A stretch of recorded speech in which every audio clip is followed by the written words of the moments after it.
Indo British advanced pain clinic, నొప్పి మాయం, surgery దూరం. For appointments 9155556563. మీసాల గురప్ప అనే ఓ పాస్టర్ పాడిన పాట కోయారే కోయ్ కోయ్ కోయా బామారే సందమామా. ఆయన పాడిన పాట ఎంత వైరల్ అయిందో ఆయన ఇంటర్వ్యూ, ఆయన చెప్పిన మాటలు కూడా ఇప్పుడు అనేక విమర్శలను ఎదుర్కొంటున్నాయి. ఇలాంటి వాళ్ళ గురించి కూడా మేము మాట్లాడాల్సి వస్తూ ఉంది. హిందూ మతం నుంచి 40,000 మంది అన్య మతంలోకి వెళ్ళడాన్ని మనం ఎలా చూడాలి? ఈ రోజున మీసాల గుర్రప్ప అనేవాడు ఒక ఐటెం. వినేవాడు విశ్వాస అయితే చెప్పేవాడు. రీసెంట్గా చూస్తే బ్రహ్మానందం గారు, ఆయన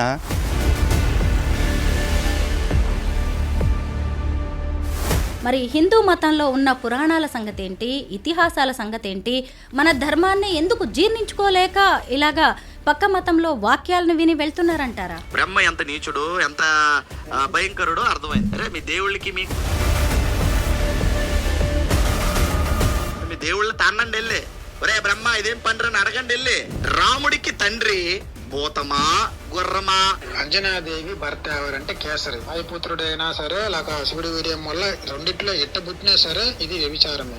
ఇది అక్రమ సంబంధాల పుట్టిన పుట్టుక. వీళ్ళు ఎంత అరాచకంగా హిందూ దేవుళ్ళని నిత్యం దూషిస్తూ ఉన్నారు. అసలు వీళ్ళకున్న అర్హతలేంటి? ఇప్పుడు అలాంటి క్వశ్చన్స్ బైబిల్లో మాకు బోల్డ్ ఉన్నాయండి. యేసు అనేవాడు ఎవరికి పుట్టాడు? ఇంతమందితో తిరిగి కనిందని చెప్పబడుతున్న మరి యేసుకు చరిత్ర పెట్టుకుని యేసుని దేవుడు అనుకుంటున్నారు. ఈ పాస్టర్లందరూ కూడా ఆధ్యాత్మిక హంతకులు. ఏడుకొండలవాడు కొలువై ఉన్న తిరుమలలో కూడా అన్యమత ప్రచారం జరుగుతోంది. అక్కడికి వెళ్ళి కూడా హిందువులను మతం మార్చాలి అనే ఆలోచన ఎందుకు వస్తుంది వీళ్ళకి? అశుద్ధం తినే పందికి కూడా కొన్ని లిమిటేషన్స్ ఉంటాయి. పైకి వీళ్ళందరూ ఏం చెప్తారు? వ్యభిచారం చేయరాదు అంటాడు.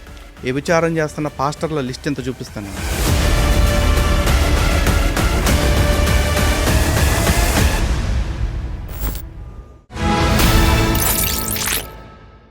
అందరికీ నమస్కారం, నేను Swaroopa Potlapalli. Welcome to iDream. కోయారే కోయారే కోయ్, మామారే చందమామ, కోయ్ కోయ్ కోణ్ణి కోయ్ అంటూ మీసాల గురప్ప అనే ఓ పాస్టర్ పాడిన పాట ఇప్పుడు ఫుల్గా వైరల్ అవుతుంది. తన చేతులతో తానే సొంతంగా 40,000 మందికి బాప్టిజం ఇచ్చానని ఆయన ఓ ఇంటర్వ్యూలో పేర్కొన్నారు. ప్రస్తుతం నాతో పాటు హిందూ జనశక్తి వ్యవస్థాపకులు లలిత్ కుమార్ గారు ఉన్నారు. అసలు హిందూ మతంలో ఎక్కువగా మత మార్పిళ్లు ఎందుకు జరుగుతున్నాయి? సనాతన ధర్మం పేరుతో అఘోరి లాంటి వాళ్ళు ఎందుకు సీన్లోకి వస్తున్నారు? మన మతాన్ని మనం కాపాడుకోవడానికి ప్రత్యేకంగా ఉద్యమాలు ఎందుకు చేయాల్సి వస్తుంది? హిందూ ధర్మ పరిరక్షణ కోసం ముందుకెళ్తున్న వారు కేసుల్ని కూడా ఎదుర్కోవాల్సిన పరిస్థితులు ఎందుకు వచ్చాయి? ప్రస్తుతం నాతో పాటు ఉన్న లలిత్ కుమార్ గారిని అడిగి అనేక విషయాలు తెలుసుకుందాం. నమస్తే లలిత్ గారు. నమస్కారం అండి. ముందుగా ఈ మీసాల గురప్ప గారితో మనం మాట్లాడదాం. ఆయనతో ఈ ఇంటర్వ్యూని స్టార్ట్ చేద్దాం. ఎందుకు అంటే ఆయన పాడిన పాట ఎంత వైరల్ అయిందో ఆయన ఇంటర్వ్యూ, ఆయన చెప్పిన మాటలు కూడా ఇప్పుడు అనేక విమర్శలను ఎదుర్కొంటున్నాయి. సొంత మతస్థులే, అనేక మంది ఎవాంజలిస్టులు కూడా ఆయన చేసిన కొన్ని చెప్పిన విషయాలను, అంటే నేను చిన్నప్పుడు విషం తాగాను దానికి విరుగుడు అని ఆయన మాట్లాడిన మాటలను కూడా తప్పుపడుతున్నారు. ఇతని మీద మీ అభిప్రాయం ఏంటి? ముందుగా ఐ డ్రీమ్ ప్రేక్షకులందరికీ నమస్కారం అండి. ఏం చేస్తామండి, ఒక్కొక్కసారి మా దౌర్భాగ్యం అట్లా కాలిపోతూ ఉంటుంది. స్వామి చెప్తారు కదా, మంత్రసంతానం వచ్చింది ఒప్పుకున్న తర్వాత ఏదొచ్చినా పట్టాలని. ఇప్పుడు మా కర్మ కూడా ఇదే. ఇలాంటి వాళ్ళ గురించి కూడా మేము మాట్లాడాల్సి వస్తూ ఉంది. మేము ఇంకా దానికి ఏముంటుంది, మీరు ఏదైనా ప్రశ్న అడిగితే దానికి సమాధానం చెప్పాలి. కాబట్టి ఖచ్చితంగా ఇలాంటి వాడి గురించి కూడా చెప్తాం. అయితే మనం ముందుగా మత మార్పిళ్ల గురించి మాట్లాడుకుందాం లలిత్ గారు. ఎందుకంటే ఆయన ఒక ఇంటర్వ్యూలో స్వయంగా చెప్పారు, నేను ఆంధ్ర తెలంగాణతో పాటు ఇతర రాష్ట్రాల్లో కలిపి 40,000 మందికి బాప్టిజం ఇచ్చాను, మత మార్పిడి చేశాను అని. దీని మీద మీరేమంటారు? అసలు ఒక హిందూ మతం నుంచి 40,000 మంది అన్య మతంలోకి వెళ్ళడాన్ని మనం ఎలా చూడాలి? ఖచ్చితంగా ఇది ప్రతి ఒక్కళ్ళు ఆలోచించాల్సిందండి. ఎందుకంటే ఈ రోజున మీసాల గుర్రప్ప అనేవాడు ఒక ఐటెం క్రైస్తవ్యంలో. ఇలాంటి ఐటెంలు చాలామంది ఉన్నారు. కాసేపు ఈడు మాట్లాడిన మాట తీసుకుందాం. ఏమంటున్నాడు? చిన్నప్పుడు నాకు 13 రకాలు 20 రకాల పాములు విషం పెట్టి పెంచారు. నేను ఒక మొత్తం 13 ఏళ్ళు వచ్చేదాకా అసలు స్నానమే చేయలేదు, మొత్తం విషపు మనిషిగా మారిపోయాను, నేను ఎవరినైనా కొరికితే చచ్చిపోతారు అని చెప్పేసి చెప్తా ఉన్నాడు. ప్రపంచంలో ఎవరినైనా సరే ఇంకొక ఎగ్జాంపుల్గా తీసుకుని ఓ 13 సంవత్సరాలు వాడికి విషం పెట్టి వాడు విషపు మనిషిగా మారతాడా లేదా అని చెప్పేసి ఎవరన్నా సైంటిస్టులను ప్రయోగం చేసి వదలమనండి. ఎందుకంటే క్రైస్తవుడికి ఎట్లాగో లాజిక్ అవసరంలా, వాడు మత ప్రచారం చేసుకోవటానికి, మత మార్పిడి చేసుకోవటానికి ఏ కట్టు కథైనా చెప్తాడు. ఇన్ఫ్యాక్ట్ పున్నమి నాగు స్టోరీ నాదే, చిరంజీవి గారిని పెట్టి తీశారని చెప్పి అన్నాడు. కానీ దాని మాతృక ఏంటి అంటే కన్నడ సినిమా అది. ఆ కన్నడలో వచ్చిన ఒరిజినల్ వర్షన్ని తెలుగు రైట్స్ కొనుక్కుని తెలుగులో మళ్ళీ రీమేక్ చేశారు ఆ రోజుల్లో. దాన్ని పట్టుకుని ఇది నా స్టోరీ అంటారు. అంటే ఈడెక్కడో భద్రాచలం అడవుల్లో ఉంటే కన్నడ వాళ్ళు వచ్చి వీడి మీద రీసెర్చ్ చేసి సినిమా తీస్తారు తెలుగు వాళ్ళ కంటే ముందు. ఆ తర్వాత తెలుగు వాళ్ళు రైట్స్ కొనుక్కుని తీశారు. ఎవరిని పిచ్చోని చేస్తారు? వినేవాడు విశ్వాస అయితే చెప్పేవాడు పాస్టర్ అని చెప్పి ఊరికి అనం మేము. ఇట్లాంటి కథలన్నీ చెప్తా ఉంటే నమ్మేవాళ్ళు వాళ్ళే నమ్మాలి. ఇక ఈరోజు నేను గుర్రప్ప ఏమంటున్నాడు, 13 సంవత్సరాల విషయంతో పెరిగి నేను వాళ్ళని కొరికితే చచ్చిపోతారు అని చెప్పి అంటున్నాడు. ఇంకొంతమంది పాస్టర్లు అయితే దారుణంగా చచ్చిపోయిన వాళ్ళని కళ్ళ ముందే బతికిస్తామని కట్టుకథలు చెప్తున్న వాళ్ళు బోల్డ్ మంది ఉన్నారు. ఇవన్నీ కట్టుకథలు రా అని మాలాంటి వాళ్ళు చెప్తా ఉంటే కూడా ఇంకా ఆ గొర్రెల్ని నమ్ముతున్న అమాయకులు చాలామంది ఉన్నారు. కాబట్టి అలాంటి వాళ్ళ మాటలు నమ్మి మోసపోతున్న వాళ్ళు, మతం మారుతున్న వాళ్ళకి కొదవేం లేదు. కానీ హిందువులే ఎందుకు ఎక్కువగా మతం మారుతున్నారు అని క్వశ్చన్ అడిగారు చూసారా? అది నిజంగా ఒక్కసారి మనం పునరాలోచన చేసుకోవాలండి. చరిత్ర చూడండి. ఈ క్రైస్తవ మతం అనేది ఇజ్రాయెల్ అనే ఒక చిన్న దేశంలో ఈ రోజుకి కూడా 80-90 లక్షల జనాభా ఉంటే అందులో కేవలం 2% మాత్రమే క్రైస్తవులు టిల్ డేట్. అలాంటి దేశంలో, అక్కడ పుట్టిన దేశంలో 2% నుంచి కనీసం 20%కి రావడానికి వీలు పడక చతికిలబడి అక్కడ చర్చిల్లో కూర్చుంటున్న క్రైస్తవ్యం ప్రపంచంలోని 150 పైచిలకు దేశాల్లో అధికారిక మతంగా ఉంది. అంటే మెజారిటీ మతంగా ఉంది. ఎలా పెరిగిందంటారు మరి? ఇలాంటి కట్టుకథలు, ఇలాంటి మాయమాటలు, ఇలాంటి తప్పుడు సాక్ష్యాలు చెప్పడం, ఇది కుదరని చోట కొన్ని చోట్ల కత్తితోటి, కొన్ని చోట్ల సుత్తితోటి, అంటే బైబిల్లో ఉన్న మాటలతోటి మత మార్పిడి చేసుకుంటూ వెళ్ళారు. ఇన్ని ప్రపంచంలో 150 దేశాలు క్రైస్తవ్యంలోకి మారిపోయిన తర్వాత ఈ రోజుకి కూడా భారతదేశంలో హిందుత్వమే ఇంకా మెజారిటీగా ఉంది. అంటే ఇక్కడ హిందువుల్లో ఆధ్యాత్మిక మూలాలు ఎంత స్ట్రాంగ్గా ఉన్నాయి, హిందుత్వం పట్ల ఎంత బలమైన విశ్వాసం ఉందో ఆలోచించండి. ఇక్కడే చాలా తక్కువగా మత మార్పులు ఉన్నాయి. అందుకే వీళ్ళు గత 200 సంవత్సరాల నుంచి పాటించిన పద్ధతులు ఏవైతే ఉన్నాయో అవన్నీ పక్కన పెట్టి ఇప్పుడు కొత్త ట్రెండ్లోకి వచ్చారు ఈ 70 ఏళ్ళ నుంచి. అదేంటి? ప్రభుత్వాలని, ప్రభుత్వాధినేతల్ని గుప్పెట్లో పెట్టుకొని, అది రాష్ట్రంలో కావచ్చు, కేంద్రంలో కావచ్చు, పెట్టుకొని పాఠ్యాంశాల ద్వారా హిందుత్వం పట్ల విషం కక్కేలా చేయటం. ఇంకా కొన్ని ప్రజా సంఘాల ముసుగులో ఉండే దగా సంఘాలు చాలా ఉన్నాయి. వాళ్ళు రకరకాల నినాదాలతో వస్తారు. ఒకడు చోటా భీమ్ అంటాడు, ఇంకోటి ఏదో మీమ్ అంటాడు. వస్తాడు, వచ్చి వాళ్ళు ఏం చేస్తారు, సనాతన ధర్మంలో కుల వివక్ష ఉంది, సనాతన ధర్మంలో స్త్రీల పట్ల వివక్ష ఉంది అని చెప్పేసి మాట్లాడతాడు. దీనికి కొన్నిసార్లు మన సెలబ్రిటీలు కూడా బలైపోతూ ఉంటారు. రీసెంట్గా చూస్తే బ్రహ్మానందం గారు, ఆయన హిందువుగా ఉండి హిందువుగా జీవిస్తూ ఆయన కూడా ఏమన్నారు, మనుధర్మశాస్త్రం ఆడవాళ్ళని అణిచేసింది, ఆడవాళ్ళకి ఆంక్షలు పెట్టేసింది, వేదంలో ఆడవాళ్ళకి చాలా వ్యతిరేకంగా ఉన్నాయని చెప్పేసి అన్నారు. ఏం వ్యతిరేకంగా ఉన్నాయండి? ఈ దేశంలో ఏ దేవుడి పేరు చెప్పాలన్నా గౌరీశంకర్లు అంటారు, లక్ష్మీనారాయణలు అంటారు, సీతారాములు అంటారు, సిద్ధి బుద్ధి సమేత శ్రీ విఘ్నేశ్వరుడు అంటారు, వల్లి దేవసేన సమేత సుబ్రహ్మణ్యేశ్వర స్వామి అంటారు. కానీ ఎక్కడ మగోడి పేరు ముందు చెప్పుకోరుగా.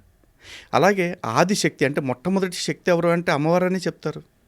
ఇదే దేశంలో ఎంతోమంది వేద పండితులు ఉన్నారు, ఆడవాళ్ళు, గార్గి, మైత్రేయి, అరుంధతి, ఇట్లాంటి వాళ్ళందరూ కూడా. ఇంకా సీత, సావిత్రి, అనసూయ ఇట్లాంటి పతివ్రతల గురించి కూడా చెప్తారు కదా. క్రైస్తవ్యంలో ఒక 10 మంది లిస్టు చెప్పమనండి, పతివ్రతలు అంటే ఎవరంటారు? చెప్పగలరా వీళ్ళు? చెప్పలేరు.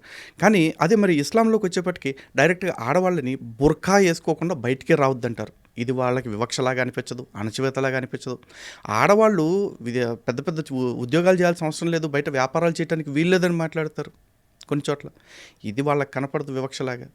కానీ హిందుత్వంలో స్త్రీకి ఎంత ఉన్నతమైన స్థానం ఇస్తే హిందువుల గురించి ఎందుకు ఇంత తప్పుగా మాట్లాడతారు?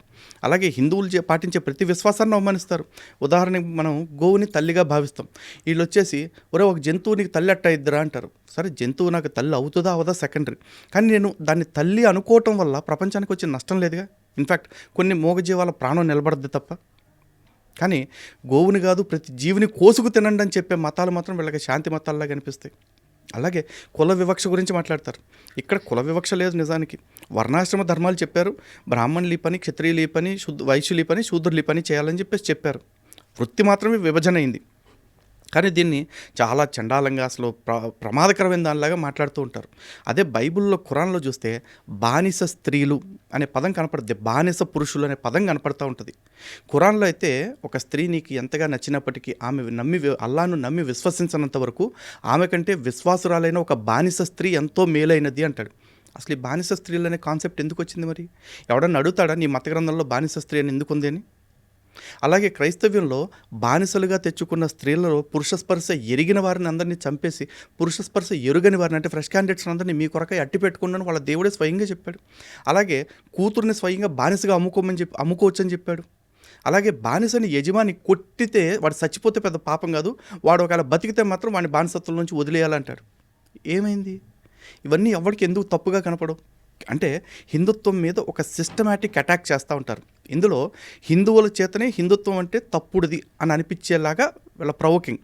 వాళ్ళ దానిలో ఉన్న అబద్ధాలని మనలాంటి వాళ్ళు ఎవరో ఒకళ్ళిద్దరు మాట్లాడతారు.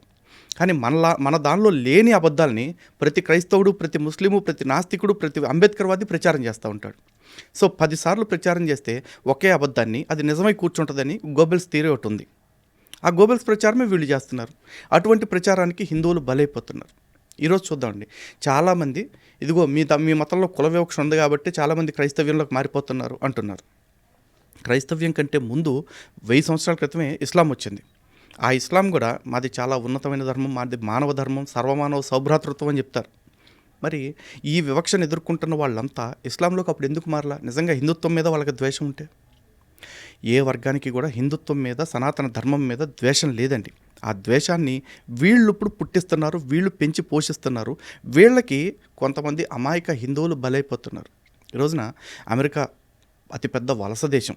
అమెరికాలో నేటివ్స్ ఎవరు లేరు. ఇప్పుడు రకరకాల దేశాల నుంచి వచ్చి స్థిరపడ్డ వాళ్ళందరూ కలిపి ఒక దేశంగా ఏర్పడ్డారు. అలాంటి దేశాలు ప్రపంచంలో చాలా ఉన్నాయి. వాళ్ళ దగ్గరికి వెళ్ళి అడిగితే అమెరికా ఫస్ట్ అని చెప్పేసి చెప్తారు వాళ్ళు. అలాగే మీ దేశానికి ఇంత చరిత్ర ఉందని తెలుసా అంటే, మాకు తెలుసు, వీఆర్ ప్రౌడ్ ఆఫ్ ఇట్ అని చెప్పేసి చెప్తారు. కానీ మన ధర్మంలో, మన దేశంలో కొంతమంది హిందువుల దగ్గరికి వచ్చి, అరే బాబు భారతదేశం ఎంత గొప్పదో తెలుసా, అసలు సనాతన ధర్మానికి ఎంత గొప్ప చరిత్ర ఉందో తెలుసా అంటే, ఏం గొప్ప చరిత్ర అండి, మాదంతా అప్పట్లో మా వాళ్ళు కుల వివక్ష చూపించి ఆ కులాన్ని తొక్కేశారు, ఈ కులాన్ని తొక్కేశారు అంటాడు. నిజానికి వీడికి అక్కడ ఏం జరిగింది ఎవరికీ తెలియదు. ఈరోజు సతీ సహగమనం గురించి మాట్లాడతారు పెద్దవాళ్ళు అందరూ చాలా తోపుల్లాగా. సతీ సహగమనం ఎక్కడ జరిగింది? ఒక 10 ఇన్సిడెంట్స్ రికార్డెడ్గా చూపించమని చెప్పండి. ఎక్కడా చూపించరు. పోనీ హిందూ గ్రంథాల్లో ఎక్కడైనా లిఖితపూర్వకంగా ఉందా? వేదాల్లో కానీ, ఉపనిషత్తుల్లో కానీ, ఇతిహాసాల్లో కానీ, పురాణాల్లో కానీ ఎక్కడా లేదు. కానీ హిందూ ధర్మం అంటే స్త్రీలను చంపేస్తారు, బలవంతంగా భర్త చనిపోతే భర్తతో పాటు తోసేస్తారంటారు. ఎక్కడ తోశారు? భర్తతో పాటే కనుక చనిపోయిన వాళ్ళందరినీ తోసేయాలి అంటే పాండవుల్ని కుంతి ఎలా పెంచారు? రీసెంట్గా శంకరాచార్యుల వారి తండ్రి చనిపోయారు. మరి ఆర్యాంబ శంకరాచార్యుల వారిని ఏ విధంగా పెంచారు? విధవరాలకు బతికే అధికారం లేదంటారు కదా వీళ్ళు. తప్పుడు ప్రచారాలండి. లలిత్ కుమార్ గారు, ఈ మీసాల గురప్ప గారు చెప్పిన మాటల్లో ఇంత వేల మందిని మీరు ఎలా మత మార్పిడి చేశారు అన్నప్పుడు, నా వాక్యం ద్వారా, నా సువార్త ద్వారా అది వినే ఎంతోమంది మా మతంలోకి వచ్చారు అని చెప్పారు. మరి హిందూ మతంలో ఉన్న పురాణాల సంగతి ఏంటి, ఇతిహాసాల సంగతి ఏంటి, మన ధర్మాన్ని ఎందుకు జీర్ణించుకోలేక ఇలాగా పక్క మతంలో వాక్యాలను విని వెళ్తున్నారంటారా? వాక్యాలను వింటే నేను మారిపోతానండి, మంచి మాటలు చూపిస్తే. కానీ ఒక్కటే కండిషన్, అదే మీసాల గుర్రపని ఇక్కడ కూర్చోబెట్టండి. మన ఐ డ్రీమ్స్ వేదిక కూర్చోబెట్టి ఆపోజిట్లో నన్ను కూర్చోబెట్టండి. నేను ఆయనతో ఏ రకమైన వాదన పెట్టుకుని ఏం గొడవ పెట్టుకోను. హిందూ గ్రంథాల్లో లేని మంచి మాట, మళ్ళీ రాసి పెట్టుకోండి, హిందూ గ్రంథాల్లో లేని మంచి మాట బైబిల్లో నుంచి ఒకటి చూపించమనండి. నేను అంతే, ఇంకేం అడగను. హిందూ గ్రంథంలో, బైబిల్లో లేని మాటలు హిందూ గ్రంథాల్లో ఉన్న మంచి మాటలు ఇన్ని చూపిస్తా ఆయన ముందే. ఇప్పుడు చెప్పండి, ఎవరైనా మతం ఎందుకు మారుతున్నారు అంటే, ఒకటి సనాతన గ్రంథాల పట్ల సరైన అవగాహన లేకపోవటం, 2 వాళ్ళ మత గ్రంథం గురించి వాళ్ళు కట్టుకథలు చెప్పటం వల్ల మతం మారిపోతూ ఉన్నారు. ఈరోజు మనకి ఇతిహాసాలు ఉన్నాయండి. ఇతిహాసం అంటే ఏంటి? It's a history. ఇది ఇలాగే జరిగింది అని చెప్పటం. ఇతిహాసం అంటే దాని అర్థమే ఇది ఇలాగే జరిగింది అని. ఆ జరిగిన సంఘటనల్ని మనం చరిత్రగా చూడట్లా, మనం కథల్లాగా చూస్తున్నాం. పురాణం అనేది మైథాలజీ. పురాణం అంటే ఇది యథాతథంగా జరిగింది అని కాదు. అలా జరుగుంటే పురాణానికి కూడా ఇతిహాసం అనే పేరు పెట్టేవాళ్ళు. కానీ పురాణం యొక్క లక్ష్యం ఏంటి అంటే, పురాణం ద్వారా వేదంలో చెప్పబడ్డ విలువలు ఏవైతే ఉన్నాయో వాటిల్ని కథారూపంలో చెప్పారు. శంకరాచార్యులు వారు చెప్పారు, కథారూపేణ మహతాం పురుషార్థ ప్రవర్తకం అని చెప్పేసి. వేదం చెప్పిన చతుర్విధ పురుషార్థాలను సాధించాలి అనే లక్ష్యాల్ని కథల రూపంలో అర్థమయ్యేలాగా చెప్పాలనుకున్నారు. కానీ ఈ పురాణంలో చెప్పిన కథల్ని మనం నిజమని నమ్ముతున్నాం. అంటే ఆ పౌరాణిక కథల్లో నిజంగా బ్రహ్మదేవుడు సరస్వతితో కాపురం చేయటం, లేకపోతే శివుడు పార్వతీదేవితో 100 దివ్య సంవత్సరాలు రమించటం, లేకపోతే బృంద తులసిని విష్ణుమూర్తి అత్యాచారం చేశాడంటాం. ఇలా జరగని కథల్ని, అంటే దాని వెనకాల ఉన్న తత్వాన్ని అర్థం చేసుకోకుండా ఆ కథ రూపంలో చెప్పిన తత్వాన్ని మనం నిజమని నమ్ముతున్నాం. ఏది నిజమని నమ్మాలో రాముడిని కృష్ణుడిని అది నమ్మం. ఏది నిజం కాదో మనకి విలువలు నేర్పడం కోసం దేవుళ్ళ పేర్లతో కథ రూపంలో చెప్పారో దాన్ని నిజమని ప్రచారం చేస్తూ ఉంటారు, మనం నమ్ముతూ ఉంటాం. దీని కారణంగా ఎక్కువ మంది అమాయక హిందువులు మోసపోతూ ఉన్నారు. సో ఈ వ్యత్యాసాన్ని వాళ్ళకి అర్థమయ్యేలాగా చెప్పటానికి ఒక వ్యవస్థ ఏర్పడాలి. దురదృష్టవశాత్తు మనకున్న ప్రవచనకర్తల్లో అత్యధికులు పురాణాన్ని పురాణంలాగే చెప్తున్నారు తప్ప పురాణం వెనుక ఉన్న తత్వం ఏంటి, దాని తర్కం ఏంటి, దాని యొక్క వాస్తవికత ఏంటి అనేది చెప్పే ప్రయత్నం చేయట్లేదు. ఇది మాట కొంతమంది నొప్పించవచ్చు. పెద్దలకి నీకంటే ఎక్కువ, వాళ్ళకంటే నీకు ఎక్కువ తెలుసా అని నన్ను అడగవచ్చు. వాళ్ళకంటే ఎక్కువ నాకు తెలుసన్న అహంభావం నాకేం లేదు. కానీ వాళ్ళు తెలిసిన వాళ్ళు వాళ్ళకి తెలిసిందే చెప్తున్నారు తప్ప దాని వెనక్కున్న అసలు విషయం చెప్పట్లేదు. అది నా బాధ. లలిత్ గారు, మనం హిందూ ధర్మం గురించి మాట్లాడుకోవాల్సిన విషయాలు ఇంకా చాలా ఉన్నాయి. దానికంటే ముందు నేను మీ గురించి కొన్ని ఇంట్రెస్టింగ్ విషయాలు తెలుసుకోవాలనుకుంటున్నాను. మీరు ఒక హిందువు, ఆ తర్వాత క్రిస్టియానిటీలోకి వెళ్ళారు, కొన్నాళ్ళు అక్కడ ఉన్నారు, ఎవాంజలిస్ట్గా కూడా మత బోధకుడుగా మీరు పనిచేశారు. ఆ తర్వాత మళ్ళీ ఘర్ వాపసి. మీ జీవితంలోనే ఇంత జరిగింది మతానికి సంబంధించి. ఎందుకు మీరు ఇలాంటి స్టెప్స్ తీసుకోవాల్సి వచ్చింది? మీ జీవితంలో ఇన్ని మత మలుపులు ఎందుకున్నాయి? బహుశా సనాతన ధర్మాన్ని పాటిస్తున్నాను కాబట్టి ఇది ఇలా జరిగింది అనుకుంటున్నాను అండి. బుద్ధి కర్మానుసారిని. మన జీవితంలో మనం చేయాల్సిన కర్మలు ఏ విధంగా ఉంటాయో మన బుద్ధి మమ్మల్ని ఆ విధంగా నడిపిస్తుందని నేను నమ్ముతున్నాను. నేను ఆ రోజున తెలిసి వెళ్ళానో తెలియక వెళ్ళానో మొత్తానికి ఆ మార్గంలోకి వెళ్ళటం జరిగింది. ఆ దుర్మార్గపు జీవితాన్ని అనుభవించడం జరిగింది. కానీ అనుభవించాను కాబట్టే ఈరోజు బయటకు వచ్చిన తర్వాత దానిలో ఉన్న లోటుపాట్లన్నీ కనిపెట్టి ఇంతగా చెప్పగలుగుతున్నాను. ఈ రోజున నిజంగా ఆ మార్గంలోకి నేను వెళ్లకుండా ఉంటే ఈరోజు బహుశా నేను ఇంత అథెంటికేటెడ్గా, ఇంత అథారిటేటివ్గా నేను మాట్లాడగలిగేవాడిని కాదేమో. కాబట్టి జరిగిన దేని పట్ల నాకు రిగ్రెట్స్ ఏమీ లేవు. హిందూ జనశక్తి అనే సంస్థను ఎందుకు మీరు స్థాపించాల్సి వచ్చింది? దాని లక్ష్యం ఏంటి? ఏం చేస్తుంటారు ఈ సంస్థ ద్వారా? తప్పకుండా అండి. దాన్ని చెప్పాలి అంటే దానికంటే ముందు కొన్ని వీడియోస్ ఒకసారి మీకు చూపించాలండి. నేను చూస్తాను. బ్రహ్మ ఎంత నీచుడు, ఎంత భయంకరుడో అర్థమైంది. అరే మీ దేవుళ్ళకి మీకు సిగ్గు, లజ్జ, మానం, మర్యాద, నీతి, న్యాయం ఏముండదా? ముందు మీ దేవుళ్ళ తన్నండి వెళ్ళి, ఒరే బ్రహ్మ ఇదేం పండ్రు అని అడగండి వెళ్ళి. మీ అందరూ బాగా తెలుసు, శివరాత్రి శివుడు అమ్మాయిలు ఎత్తుకెళ్ళిపోయి రాత్రంతా హానీమూన్ చేస్తున్న రోజని. శివుడు అమ్మాయిలు ఎత్తుకెళ్ళిపోయి రాత్రంతా హానీమూన్ చేస్తున్న రోజని. ఆ జాగ్రత్త చూడండి, శివరాత్రి అంటే శివుడు అమ్మాయిలను ఎత్తుకెళ్ళిపోయి హనీమూన్ చేసుకున్న రోజు అంట. ఈ బతుకులు. దశరథుడికి పుడితే వంశస్థుడు అవుతాడు రాముడు, లక్ష్మణుడు, ఇంకా మిగిలిన ఇద్దరు తమ్ముళ్ళు. వాళ్ళు అసలు ఈ వంశానికి పుట్టినోలే కాదు, భూతం వచ్చి పాయసం ఇస్తే పుట్టారు. కాబట్టి వాళ్ళది సూర్యవంశం కానే కాదు. దొంగ మాటలు ఆడుతున్నారు. వీళ్ళది సూర్యవంశం కానే కాదు, భూత వంశం వాళ్ళది. కాబట్టి భూతాలకు పుట్టిన వీళ్ళు. మొదట ఏం చేసిందా మరి కౌశల్య గారు గుర్రం దగ్గరికి వెళ్ళింది. ఇప్పుడు ఈ నలుగురికి గుర్రము తండ్రా, భూతము తండ్రా?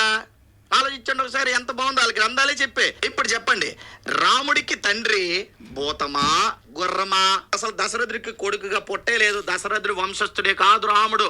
ఎందుకంటారు? రాముడిదే సూర్యవంశం కానే కాదు. ఎందుకంటే భూత వంశం, భూతమే తీసుకొచ్చి ఏమిచ్చిందంటే పాయసం ఇచ్చింది. ఇప్పుడు రాముడిది ఏ వంశం అవ్వాలి? అయితే భూత వంశం అవ్వాలి, లేదా గుర్రం వంశం అవ్వాలి. ఇప్పుడు చెప్పండి, రాముడి తండ్రి గుర్రమా భూతమా? ఇప్పుడు తేల్చుకోండి. మీ దేవీ దేవతలు వీళ్ళందరినీ చూసుకుంటే ఎవడు పుట్టుక మంచిది? చిచి గుర్రం. అంజనాదేవి భర్త ఎవరంటే కేసరి. వాయుపుత్రుడైనా సరే లేక శివుడి వీర్యం వల్ల రెండిట్లో ఎట్ట పుట్టినా సరే ఇది వ్యభిచారమే. ఇది అక్రమ సంబంధం వల్ల పుట్టిన పుట్టుక.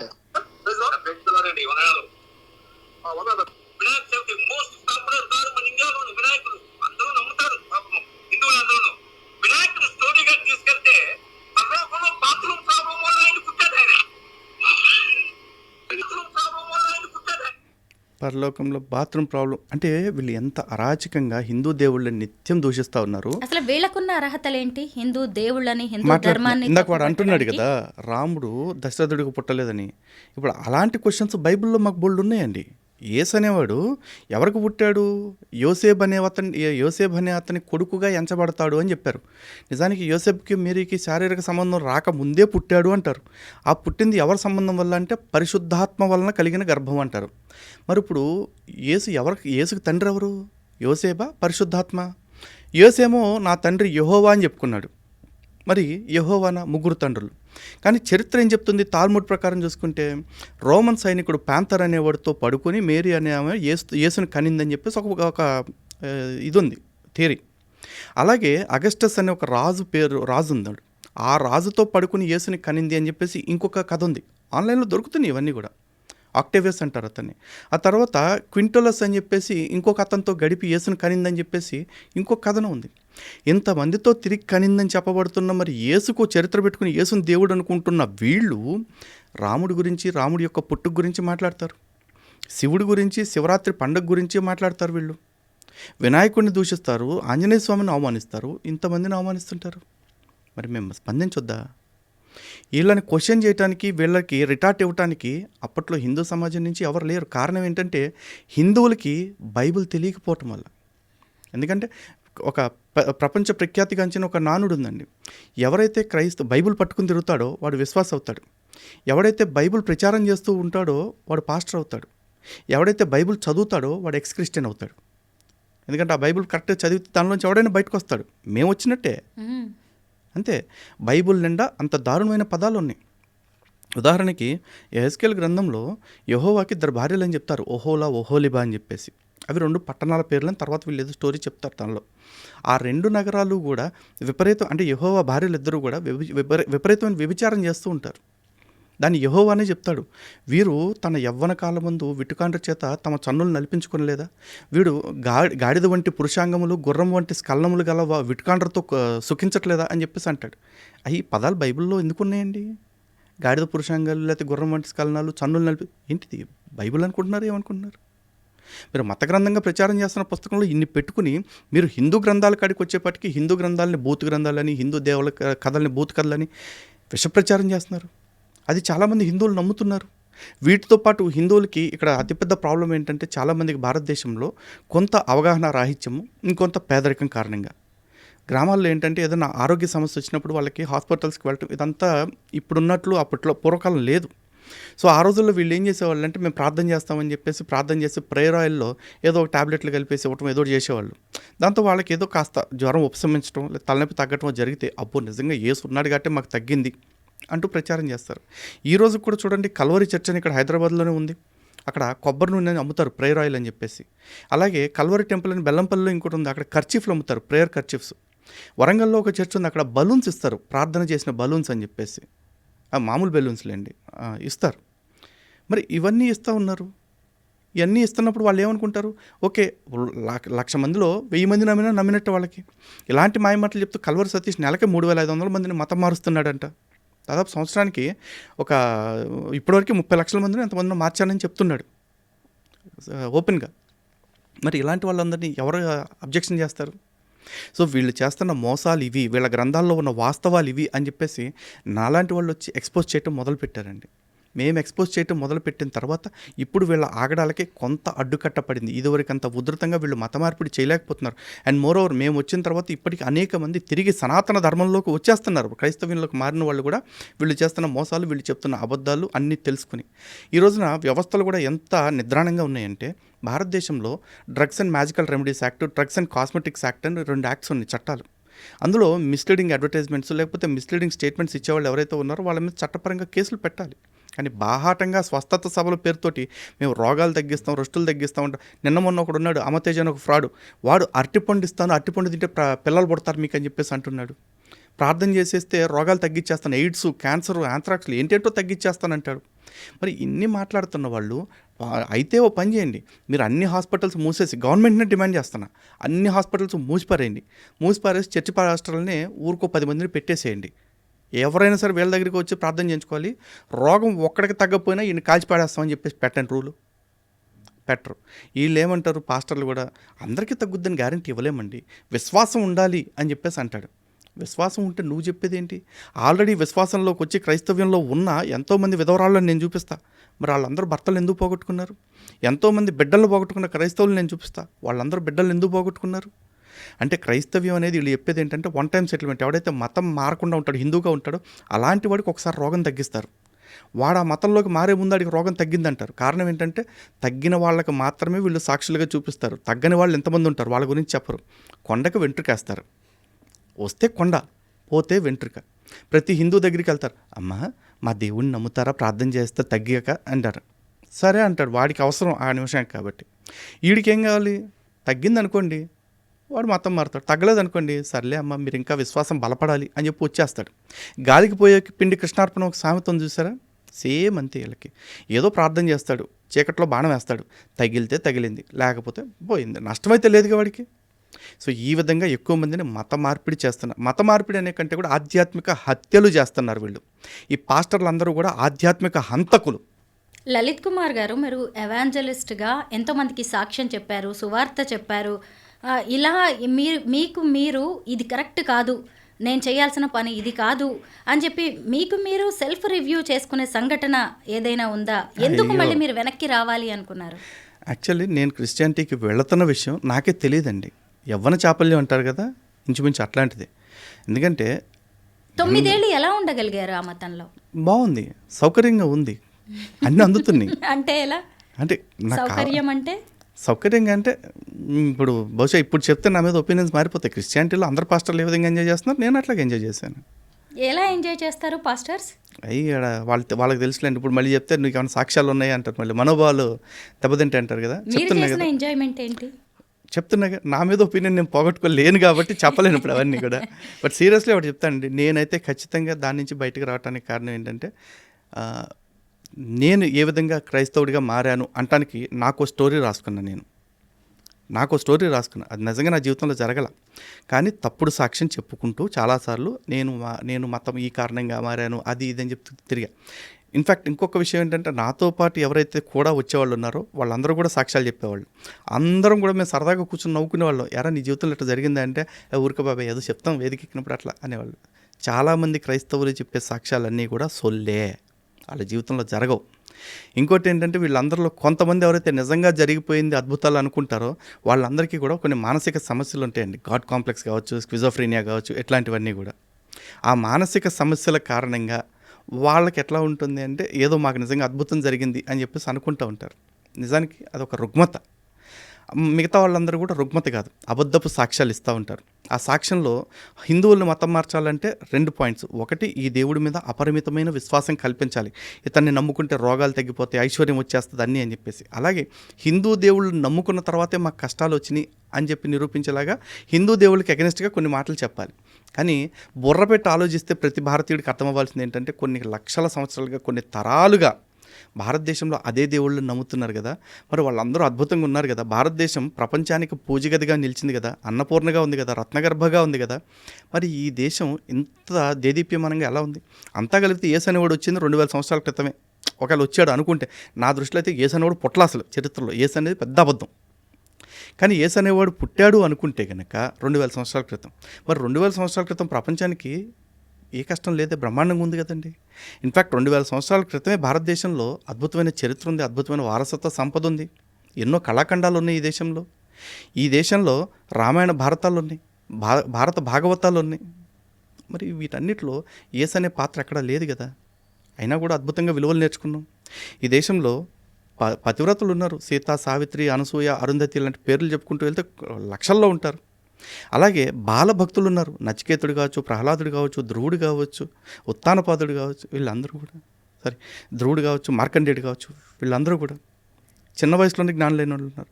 బోల్డ్ అంతమంది ఋషులు ఉన్నారు, వశిష్ఠుడు, వ్యాసుడు, అంగీరసుడు, గౌతముడు, విశ్వామిత్రుడు. వీళ్ళెవరికి యేసు అనే పేరు కూడా తెలియదు, బైబిల్ ముఖం కూడా తెలియదు. వీళ్ళందరికీ జ్ఞానం ఎక్కడి నుంచి వచ్చింది మరి? లలిత్ గారు, చాలామంది సినీ స్టార్స్ కూడా హిందూ మతాన్ని వదిలేస్తూ ఉన్నారు. ఫర్ ఎగ్జాంపుల్ మనం కొంతమందిని మాట్లాడుకోవచ్చు. ముఖ్యంగా జయసుధ గారు, ఆ తర్వాత దివ్యవాణి గారు కావచ్చు, నగ్మ, అలాగే ఆనంద్ హీరో రాజా గారు, ఆయనైతే ఇంకా పాస్టర్. ఇలా ఎందుకంటే జనం ఫాలో అవుతూ ఉంటారు సినీ స్టార్స్ని, వాళ్ళని ఒక ఐకాన్స్గా చూస్తారు. మతం విషయంలో కూడా ఇలా సినిమా వాళ్ళ ఎఫెక్ట్ ఉంటుందంటారా? నేను ఉంటుందని అయితే నేను అనుకోవట్లేదండి. ఉంటుందన్న ఆశతోటి వాళ్ళు తీసుకొస్తూ ఉంటారు. నిజంగా వీళ్ళందరూ కూడా ఇప్పుడు మీరు చెప్పిన పేర్లు ఎవరైతే ఉన్నారో వాళ్ళందరూ అన్నం తింటుంటే, రోజులో ఒక్క పూటైనా అన్నం తింటుంటే, అంటే విసర్జించిన అశుద్ధాన్ని కాకుండా అన్నమే తింటున్నామని నమ్మితే, బైబిల్ ప్రచారకుల వీడియోలు నేను చూపిస్తాను. అసలు సినిమా చూడటం అనేది సాతాను క్రియ, సినిమాలు చూడటానికి వీల్లేదు అని చెప్పంటారు. మరి ఆ సిగ్గు లేకుండా అట్లాంటి మాటలు చెప్తున్న పాస్టర్ని అడుగుతున్నా, ఒరే నువ్వు ఇన్ని సోదికథలు చెప్పావు కదా, మరి ఈ సినిమా నటుల దగ్గరికి వెళ్ళి ఏ రోజైనా సినిమాల్లో చూడటం తప్పు కదమ్మా, సినిమాల్లో యాక్ట్ చేయడం దానికంటే పెద్ద తప్పు, మీరు యాక్ట్ చేస్తేనే కదా చూసేవాళ్ళు చూస్తారు, కాబట్టి ఫస్ట్ మీరు నటన మానేయండి అని వాళ్ళకి చెప్తారా? చెప్పరు. సిగ్గు లేకుండా అసలు నిజంగా మేము అన్నం తింటున్నాం అనే జ్ఞానమే లేకుండా అలాంటి వాళ్ళని తీసుకొచ్చి మళ్ళీ సాక్ష్యాలు చెప్పిస్తూ ఉంటారు.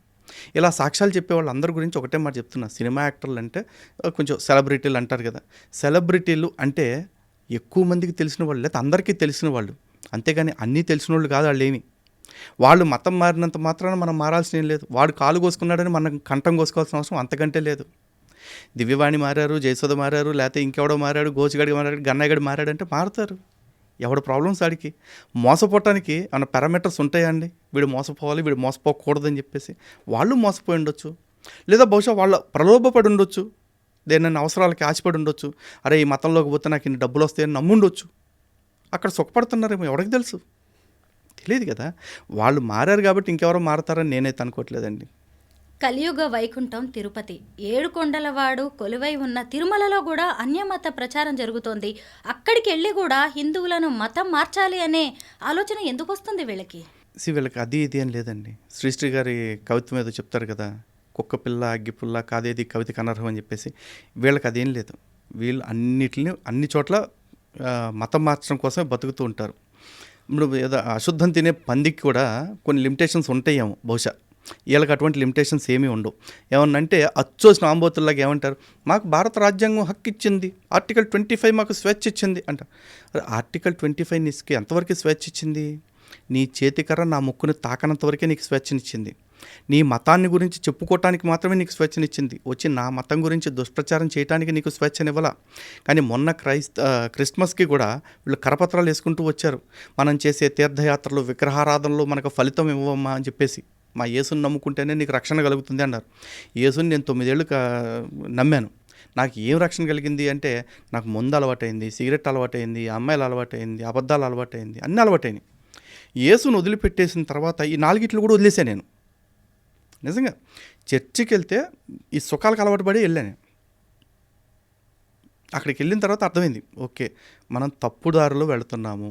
పైకి వీళ్ళందరూ ఏం చెప్తారు, వ్యభిచారం చేయరాదు అంటాడు. వ్యభిచారం చేస్తున్న పాస్టర్ల లిస్ట్ ఎంత చూపిస్తానండి. చివరికి పోపు క్రైస్తవ లోకానంతటికీ కూడా ప్రపంచ పెద్ద అని చెప్పుకుంటారు. ఆ పోపు చర్చిల్లో పసిపిల్లల మీద జరుగుతున్న లైంగిక దాడులకి బహిరంగంగా క్షమాపణ చెప్పాడు. అందులో గే సెక్స్ మగపిల్లల మీద కూడా దాడులు చేస్తున్నారు వీళ్ళు, లైంగిక దాడులు మైనర్ బాలుల మీద. మైనర్ బాలల మీద జరుగుతున్న దానికి పోప్ క్షమాపణ చెప్పాడు. ఎవడన్నా నేను మాట్లాడతాడా? తర్వాత నైజీరియాలో కుమాసి అని ఒక పాస్టర్ ఉన్నాడు. వాడు చర్చికి వచ్చిన ఆడవాళ్ళందరికీ కూడా పడుకోపెట్టి, వీడియోస్ ఉన్నాయి, మీరు పాస్టర్ కుమాసి వీడియోస్ అని కొట్టండి. నైజీరియాలో వచ్చిన ఆడవాళ్ళకి సెక్స్ పోస్టర్స్ నేర్పుతూ ఉన్నాడు. పాస్టర్ వెరోనికా అని ఒక పాస్టర్ ఉంది. ఆమె డైరెక్ట్గా తనది అనాయింటెడ్ వజైనా అని చెప్పేసి చెప్తూ, నాతో ఎవరైతే సెక్స్ చేస్తారో వాళ్ళకి వెంటనే పిల్లలు పుడతారు అని చెప్పేసి ప్రచారం చేస్తుంది. చర్చికి వచ్చే మగవాళ్ళు తనతో సెక్స్ చేయాలని. ఇవన్నీ చర్చల్లో జరుగుతున్నాయి. కొన్నాళ్ళు హిందుత్వం నుంచి క్రిస్టియానిటీలోకి వెళ్ళారు, వెనక్కి వచ్చారు ధైర్యం చేసి. కానీ చాలామంది అక్కడికి వెళ్ళి అక్కడ ఇమ్మడలేక, హిందుత్వాన్ని ఆచరించలేక త్రిశంకు స్వర్గంలో ఉన్నట్టుగా ఉంటారు. అలా వెనక్కి రావాలనుకునే వాళ్ళకి మీరు చెప్పేదేంటి? నిజంగా నేను కూడా క్రిస్టియానిటీలోకి వెళ్ళేటప్పుడు చాలామంది అన్నారు, నువ్వు బాప్తిజం తీసుకున్నావు, బాప్తిజం తీసుకుని క్రైస్తవ్యాన్ని వదిలిపెట్టటువంటి మహాపాపం, దీనికి ప్రభువు నీకు తగిన శిక్ష వేస్తాడు అని చెప్పేసి అన్నారు. నాకు శిక్షిస్తాం ఏంటి ప్రభు? నేను 9 ఏళ్ళు దానిలో ఉన్నాను, బాప్తిజం తీసుకున్నాను, బయటకు వచ్చాను. బయటకు వచ్చి కూడా దగ్గర 10 ఏళ్ళు దాటిపోయింది. ఏంటి యేసు నన్ను ఏం చేయగలడు? నేను చెప్తున్నా, అసలు యేసు అనేవాడు ఉంటే కదా నన్ను ఏమన్నా చేయటానికి. దేవుళ్ళు అనేవాళ్ళు ప్రపంచంలో ఎంతమంది ఉండరండి. ఉండేది భగవంతుడు ఒక్కడే. ఒకవేళ నిజంగా హిందూ భగవంతుడు వేరే, క్రైస్తవులు దేవుడు వేరే, ముస్లింలకు దేవుడు వేరే ఉంటే, ఒకవేళ హిందువుల కంటే క్రైస్తవ దేవుడు గొప్పోడైతే నాకు ఒక తలకాయ ఉంటే ఆడికి 2 తలకాయలు ఉండాలి, నాకు 2 కళ్ళు ఉంటే ఆడికి 4 కళ్ళు ఉండాలి. ఏమైనా ఉన్నాయా? లేవుగా. అందరం ఒకటే, అందరినీ పుట్టించింది ఒకటే, అందరూ తిరిగి పోయేది ఒక్కడి దగ్గరికే. కానీ ఆ ఒక్కడు సర్వశక్తిమంతుడు. ఆ శక్తిమంతుడు ఎట్లా ఉంటాడు? ఐశ్వర్యస్య సమగ్రస్య వీరస్య యశశ్రియస్య వైరాగ్యస్య అని 6 లక్షణాలు, షడైశ్వర్యాలు భగవంతుడికి చెప్తారు. ఈ షడైశ్వర్యాల్లో అన్నీ ఉంటాయి భగవంతుడికి. నియామకాధికారం నుంచి యశస్సు, కీర్తి అన్నీ ఉంటాయి. అన్నిటికంటే మించి వైరాగ్యం ఉంటుంది. కారణం ఏంటి? భగవంతుడికి వైరాగ్యం ఎందుకు ఉంటుందంటే, అంతా నాదే అయినప్పుడు నాకు దేని మీద ఆశ ఉంటుంది? నా ఇంట్లో 100 కోట్లు ఉన్నాయండి, నాకు నా ఇంట్లో వస్తువు నేనే దొంగతనం చేసే అంత అవసరం నాకు ఉంటుందా? పోనీ నా ఇంట్లో వస్తువు, ఇది నా వస్తువే కదా, తీసి నా గదిలో పెట్టుకుంటే బాగుండు, అట్లా నాకేమైనా కోరిక ఉంటుందా? మొత్తం నాదే కదా, ఇల్లే నాదే అయినప్పుడు నాకు నచ్చిన వస్తువు నా గదిలో ఉండాలని కోరిక నాకేమైనా ఉంటుందా? ఏమీ ఉండదుగా. అందుకే హిందూ దేవుళ్ళు ఎక్కడా కూడా ఇదిగో నన్ను నమ్మకపోతే నిన్ను చంపేస్తా, నన్ను నమ్మకపోతే నిన్ను నరకంలో వేస్తా అంటూ బెదిరించరు. అదే మీరు ఖురాన్ బైబిల్ చూడండి, నన్ను నమ్మని వాళ్ళు ఎవరన్నా ఉంటే వాళ్ళని తీసుకొచ్చి మంటల్లో వేసేయండి, రాళ్లతో కొట్టి చంపేయండి అని చెప్పేసి దేవుడు స్వయంగా చెప్తాడు. ఓ పెద్ద నువ్వు తోపు పీకుడు గడివి కదా, మరి నువ్వే చంపొచ్చుగా, మమ్మల్ని మేము కొట్టు చచ్చిపోమని చెప్పటం ఎందుకు? నిన్ను పూజించట్లేదని కదా నీ ప్రాబ్లము. నీకు ప్రాబ్లం ఉన్నప్పుడు నువ్వు చేయాలి, అది చంపటం బతక నరకటం లాంటి. అంటే ఆ దేవుళ్ళు ఎవరు కూడా వైరాగ్యంతో లేరు. దేవుడిగా చెప్పబడే వాళ్ళకి విరాగతత్వం లేదు, ఆశతోటి కొట్టుకులాడుతూ ఉన్నారు. వాళ్ళు భక్తులను కూడా ఏ విధంగా ఆశ పెడతారు అంటే, ఇగో నువ్వు మంచి పనులు చేసేసి స్వర్గానికి వచ్చావనుకో, అక్కడ నీకు మంది కన్యలను 72 మంది కన్యలను ఇస్తాను, లేకపోతే మద్యం పారేసి అలయర్లు ఇస్తాను అని చెప్పేసి అంటాడు. అంటే ఏంటి, ఇక్కడ తాగొద్దు, అమ్మాయిలతో తిరగొద్దు, ఎందుకు తిరగొద్దు అంటే అక్కడికి వచ్చాక నీకు అమ్మాయిలను ఇస్తాను, ముందిస్తాను కాబట్టి. ఇది ఎక్కడ పరలోకం, ఇది ఎక్కడ స్వర్గం, నాకు అర్థం కావట్లేదండి. మనుషుల్ని మంచిగా బతకండి, మంచి చెయ్యండి, డూ గుడ్ బీ గుడ్, ఇలా చెప్పాలి కదా. సనాతన ధర్మం మొత్తం ఎప్పుడు కూడా సర్వే జనా సుఖినోభవంతో అంది, కానీ హిందూ జనా సుఖినోభవంతో ఎక్కడన్నా విన్నారా మీరు? ఉండదు. కానీ వీళ్ళు అలా కాదు, మా మతంలో ఉన్నవాడికే పరలోకానికి ప్రవేశం అంటారు. ఆ గుర్రప్పని తీసుకొస్తారో లేకపోతే ఇంకో ఎర్రప్పని తీసుకొస్తారో, తీసుకొచ్చి ఒరే నేను జీవితకాలం మంచి పనులే చేస్తా, నీ బైబిల్లో చెప్పిన ప్రతి మంచి పని చేస్తా, యేసుని నమ్మటం తప్ప నేను స్వర్గానికి వెళ్తానా వెళ్ళనా అని అడగండి. యేసుని నమ్మటం తప్ప బైబిల్లో చెప్పిన ప్రతి మంచి పని చేస్తారు, 100 ఏళ్ళు చేస్తారు. చచ్చేటప్పుడు యేసుని మాత్రం నమ్మను, తీసుకెళ్ళడా అడగండి, అప్పుడు తేలిపోద్ది దేవుడో కాదు. సికింద్రాబాద్ ముత్యాలమ్మ గుడి మీద దాడి తర్వాత అఘోరీ సీన్లోకి వచ్చింది. సనాతన ధర్మం, హిందూ ధర్మ పరిరక్షణ అంటూ దిగంబరంగా ఆమె చేసిన హల్చల్ ఏంటో చూసాం. అప్పుడు కూడా కొంత హిందూ మతం మీద, హిందూ ధర్మం మీద కొంత ట్రోలింగ్ అనేది జరిగింది. మీరేమంటారు ఈ అఘోరీ లాంటి వాళ్ళ మీద? మీ అభిప్రాయం ఏంటి? నాకేం పెద్ద అభిప్రాయం ఏం లేదండి. ఇప్పుడు ఏదో మార్కెట్లో చాలామంది వస్తుంటారు, పోతూ ఉంటారు. ఆవిడ వచ్చారు, ఏదో చేస్తానన్నారు, మొన్న ఏదో స్టేట్మెంట్ కూడా ఇచ్చారు కదా, నేను నరుకుతా సంపుతా అని చెప్పి అన్నారు కదా. ఆ నరికిన రోజున, చంపిన రోజున ఆవిడ గురించి మాట్లాడతాను నేనైతే నరుకుతా సంపుతా నేను స్టేట్మెంట్లు ఇవ్వను, నరకమని చంపమని చెప్పను. ఎందుకంటే ఈ దేశంలో ఏది జరుగుద్ది ఏది జరగదు అనే దాని మీద కనీస అవగాహన నాకుంది. నాకు హిందుత్వాన్ని కాపాడుకోవటం అంటే హిందువులను కూడా కాపాడుకుంటూ వెళ్ళాలి. కాబట్టి నేను రెచ్చగొట్టే స్టేట్మెంట్ల కంటే కూడా ప్రాక్టికాలిటీకి ఎక్కువ ప్రయారిటీ ఇస్తాను. లవ్ జిహాద్ అనేది ఈ మధ్యకాలంలో ఎక్కువగా వినిపిస్తోంది. మతం పేరుతో, ముఖ్యంగా ప్రేమ పేరుతో ఈ మత మార్పిళ్ళు అనేవి ఎక్కువైపోయాయి. నేను ఈ మధ్య నాకు తెలిసిన సర్కిల్లో ఇంటర్ రిలీజియన్ మ్యారేజెస్ చేసుకున్న వాళ్ళలో హిందూ మతంలోకి వచ్చిన వాళ్ళకంటే ఇతర మతాల్లోకి వెళ్ళిపోయిన ఈ ప్రేమ జంటలే నాకు ఎక్కువగా కనిపించాయి. ఎందుకు ఇలా జరుగుతోందంటారు? మీరే అన్నారు కదండి, లవ్ జిహాద్ ఈ మధ్య ఎక్కువగా వినిపిస్తున్నమాట అని. కాదండి, ఎక్కువగా జరుగుతున్న సంఘటనలు అవి. ఎక్కువ వినిపించడం మాత్రమే కాదు, జరుగుతున్నవే వినిపిస్తున్నాం. కాకపోతే చాలామంది ఏమంటారంటే లవ్ జిహాద్ టాపిక్ వచ్చినప్పుడు ప్రేమకు మతం ఏంటండి అని చెప్పేసి అంటారు. మేము కూడా అదే అంటున్నాం, ప్రేమకు మతం లేదు, కానీ పెళ్ళికి మతం కావాల్సి వస్తుంది వాళ్ళకి. కారణం ఏంటంటే ఖురాన్లోనే చాప్టర్ 2 వర్స్ 226లో చాలా క్లియర్గా చెప్తున్నారు, ఒక అవిశ్వాసురాలైన స్త్రీ నీకు ఎంతగా నచ్చినప్పటికీ ఆమె విశ్వసించి అల్లా మార్గంలోకి రానంత వరకు ఆమె కంటే విశ్వాసురాలైన ఒక బానిస స్త్రీ ఎంతో మేలైనది అని చెప్పేసి చెప్తాడు. అంటే నీకు ఎంత నచ్చినా సరే అమ్మాయి అల్లాని నమ్మనంత వరకు నీకు అమ్మాయి తగిన అమ్మాయి కాదు, నువ్వు చేసుకోవటానికి వీలు లేదు, స్పష్టంగా చెప్తుంది, వాళ్ళ మత గ్రంథం చెప్తుంది. వాళ్ళు అదే పని చేస్తున్నారు. అమ్మాయిల్ని ప్రేమించేటప్పుడు మనం అంతా ఒకటే, నువ్వు నేను సమానం, బొంగు భోషాను అన్నీ చెప్తారు. అయిపోయిన తర్వాత ఏముంటుందంటే పెళ్ళి చేసుకోవాలంటే మాకు ఈ క్లాజ్ ఉంది అంటారు. కొంతమంది ఏం చేస్తారు, అతి తెలివిగా పెళ్ళి చేసుకునేటప్పుడు కూడా హిందూ పద్ధతి, ఇస్లాం పద్ధతిలో చేసుకుంటారు. పెళ్ళై పిల్లలు పుట్టికి ఇది ఇటు పోవటానికి దారి లేకుండా అయిపోయింది అనుకుని, అన్ని దారులు క్లోజ్ అయిపోయినాయి అనుకున్న తర్వాత నువ్వు మతం మారుతావా, నిన్ను వదిలేయమంటావా, తలాకిచ్చేనా అని చెప్పేసి అంటాడు. చచ్చినట్టు మతం మారాల్సింది. అక్కడతో ఆపుతారా అంటే వాళ్ళతో ఆగట్లా, వాళ్ళ బంధువులు వాళ్ళను కూడా ఈ అమ్మాయిని చిత్రహింసలు పెట్టి వాళ్ళను కూడా మత మార్పిడి చేసే ప్రయత్నాలు చేస్తూ ఉంటారు. రొటీన్ కోర్సు జరిగిపోతూ ఉంది. కానీ మన చుట్టుపక్కల కళ్ళు మూసుకుని పాలు తాగుతున్న పిల్లలు ఎంతోమంది ఉన్నారు, వాళ్ళని మనం మేధావులు అంటాం. ఆ మేధావులు ఏం చేస్తూ ఉంటారంటే ఇలా ప్రేమకు మతాన్ని అంటగడతాం తప్పు, ఎంతోమంది హిందువుల ఆడపిల్లల్ని, ఎంతోమంది ముస్లిం ఆడపిల్లల్ని హిందువులు పెళ్లి చేసుకోవట్లేదా అంటారు. చేసుకుంటే ఏమవుతుంది, ఆ చీకటి బుర్కాల్లో నుంచి చక్కగా చీరకట్టులోకి వస్తున్నారు. ఆ బుర్కా బందీ మాట నుంచి బయటకు వచ్చి బొట్టు కాటుకతో కళకళలాడుతున్నారు. అది ఇక్కడ మ్యాండేటరీ కాదు మతం మార్చడం అనేది. ఇక్కడ హిందువుగా మారితేనే పెళ్లి చేసుకో అని చెప్పేసి ఏ మత గ్రంథంలో అయినా ఉంటుందా? ఎక్కడా కనపడదు. కానీ అక్కడికి వెళ్ళాలి అంటే హిందూ ఆడపిల్ల కంపల్సరీ మతం మారాలి. మరి ఏం చేస్తాం? దీనికి మేము లవ్ జిహాద్ అని పేరు పెట్టుకున్నాం. ఇది ఒకవేళ కొంతమంది మేధావులకి పేరు ఇబ్బంది అయితే లవ్ జిహాద్ అని కాకపోతే ఇంకో పేరు మీరే సజెస్ట్ చేయండి. కానీ ప్రేమ పేరుతోటి మత మార్పిడి జరుగుతుందా లేదా అది దాన్ని ఒప్పుకోవటానికి సిద్ధపడండి ఫస్ట్. అంతేగాని ఎదవ హిపోక్రసీ, ఎదవ సెలెక్టివ్ సింపతిలు మా దగ్గర చూపించొద్దు. ఎందుకంటే మీరు కళ్ళు మూసుకుని పాలు తాగుతున్నారు, మేము కళ్ళు తెరిచి ప్రపంచాన్ని చూస్తున్నాం, వాస్తవాలను చూస్తున్నాం. మనం చిన్నప్పటి నుంచి కూడా పరమత సహనం పాటించాలి, మత స్వేచ్ఛ అదొక హక్కు అని కూడా చదువుకున్నాం. అలాగే సర్వమత సమ్మేళనం, సర్వ విశ్వాసాలు, ఆచారాల సమ్మేళనమే భారతదేశం, హిందుత్వం అని కూడా చదువుకున్నాం. అంటే సహజంగా ఒక హిందువు ఉంటే మసీదుకు వెళ్తారు, అలాగే చర్చికి వెళ్తారు, వాళ్ళ మాటలు వింటారు. కానీ అన్య మతస్థులు ఎవరు కూడా పెద్దగా మన గుడికి రావడానికి ఇష్టపడరు, మన ప్రసాదాలు తినడానికి ఇష్టపడరు, మన దేవుళ్ళకి దండం పెట్టడానికి కూడా ఇష్టపడరు. అంటే హిందూ అనే వ్యక్తి ఇంత లిబరల్గా ఉండడం వల్లే ఇలా హిందుత్వం మీద దాడి జరుగుతుంది అంటారా? ప్రాబ్లం ఏంటంటేనండి, చెప్పే విధానంలో తేడా రావటం వల్ల కమ్యూనికేషన్ ఎక్కడో మిస్ అయింది. ఇప్పుడు మాతృవత్ పరధారేషు అంటారు, అంటే ప్రతి స్త్రీని తల్లిగా భావించు అని చెప్పేసి చెప్తారు. అదేమన్నా పెద్ద దోషమా? లేదు కదా. సరే, తల్లిని ఎట్లా గౌరవిస్తున్నామో మిగతా తల్లులను కూడా అట్లా, మిగతా వాళ్ళని కూడా అదే తల్లి భావంతో గౌరవించి అన్నారు. కానీ స్త్రీనే కదా అని చెప్పేసి నా పెళ్ళాన్ని ఎట్లా చూస్తున్నానో మిగతా వాళ్ళ పెళ్ళాలను కూడా నా పెళ్ళాలాగా చూస్తానంటే దరిద్రంగా ఉందా? అంటే మత స్వేచ్ఛ లేకపోతే మతాల యొక్క సమానత్వం ఎంతవరకు పాటించాలో అంతవరకు పాటించాలండి. ఇప్పుడు పక్క మతాల వాడు మన గౌరవిస్తున్నాను అనుకోండి, ఒక ముస్లిం నా గుడిని ఎంత గౌరవిస్తాడో నేను అతని మసీద్ని అంత గౌరవిస్తా. ఒక ముస్లిం నా దేవుడిని ఎంత గౌరవిస్తున్నాడో నేను వాళ్ళ దేవుడిని అంతే గౌరవిస్తా. ఒక ముస్లిం నా ఆచారాన్ని ఎంత గౌరవిస్తున్నాడో నేను అతని ఆచారాన్ని అంతే గౌరవిస్తా. కానీ నా ఆచారాన్ని, నా దేవుడిని, నా దేవాలయాన్ని పదే పదే కించపరుస్తూ నువ్వు మాత్రం నా మతాన్ని గౌరవించు అంటే నేను గౌరవించను. కానీ నువ్వు నా దేవుణ్ణి తిడుతూ తిరిగి నేను నీ దేవుణ్ణి తిట్టినప్పుడు మాత్రం సర్తన్ సే జుదా నీ పేక్ కోసేస్తానంటే కోసేయి. ఈ దేశంలో అవమానంతో బతకటం కంటే ఆత్మగౌరవంతో చచ్చిపోవటం నాకు సుఖం అనిపిస్తుంది. Thank you so much Lalit గారు. హిందూ మత పరిరక్షణకు మీలాంటి వాళ్ళు ముందుకు వెళ్తున్న తీరు ఎంతో అభినందనీయం. Thank you so much. ధన్యవాదాలండి.